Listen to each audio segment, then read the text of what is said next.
प्राचीन समय में श्रीचंद नाम के एक राजा थे। उनका बहुत बड़ा राज्य था, कोई कमी नहीं थी।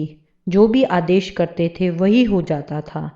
लेकिन राजा में एक आदत थी कि वह जो भी कोई थोड़ी सी गलती करता था उसे तुरंत 10 बड़े खूंखार जंगली कुत्तों के सामने डालकर उसे कुत्तों से नचवाता।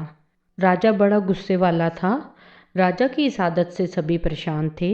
राजा का एक मंत्री भी राजा की इस आदत की आलोचना करता था। एक दिन उसी मंत्री से कोई गलती हो गई। राजा को गलती का पता चला तो तुरंत राजा ने हुक्म दिया, जाओ मंत्री को कुत्तों के सामने ले जाओ। मंत्री ने राजा से माफ़ी मांगी, खूब प्रार्थना करी और उन्हें एक मौका देने के लिए कहा। लेकिन राजा ने कुछ नहीं सुना और कहा कि जो कह दिया सो कह दिया, और सिपाहियों से कहा, ले जाओ कुत्तों के बाड़े में। मंत्री ने कहा, ठीक है राजा जी, लेकिन मेरी आखिरी इच्छा तो मान लो।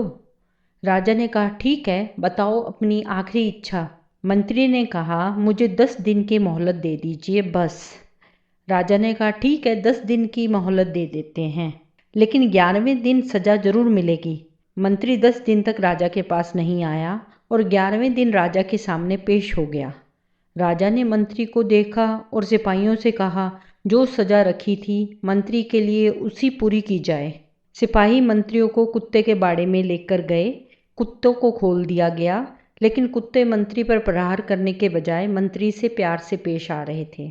यह देखकर राजा चौंक गया कि जिन कुत्तों को प्रहार के लिए ट्रेन किया गया है वह इतना प्यार से पेश आ रहे हैं। राजा ने मंत्री से कहा कि यह चमत्कार कैसे हो गया? इन कुत्तों ने मंत्री पर प्रहार क्यों नहीं करा? यह कैसे संभव हो सकता है? इन कुत्तों को क्या हो गया है? मंत्री ने जवाब दिया कि इन 10 दिनों में मैंने इन कुत्तों की बहुत सेवा की है, इन्हें खाना खिलाया है, नहलाया है। अब यह कुत्ते जान चुके हैं कि मैं इनके लिए कुछ अच्छा करता हूँ, ना कि बुरा। यह मुझ पर प्रहार नहीं करेंगे। राजा जी, मैंने आपकी इतनी सालों सेवा की है, फिर भी आपने मेरी एक गलती माफ़ नहीं की। आपसे अच्छे तो ये कुत्ते हैं जो अच्छा और बुरे को पहचानते हैं।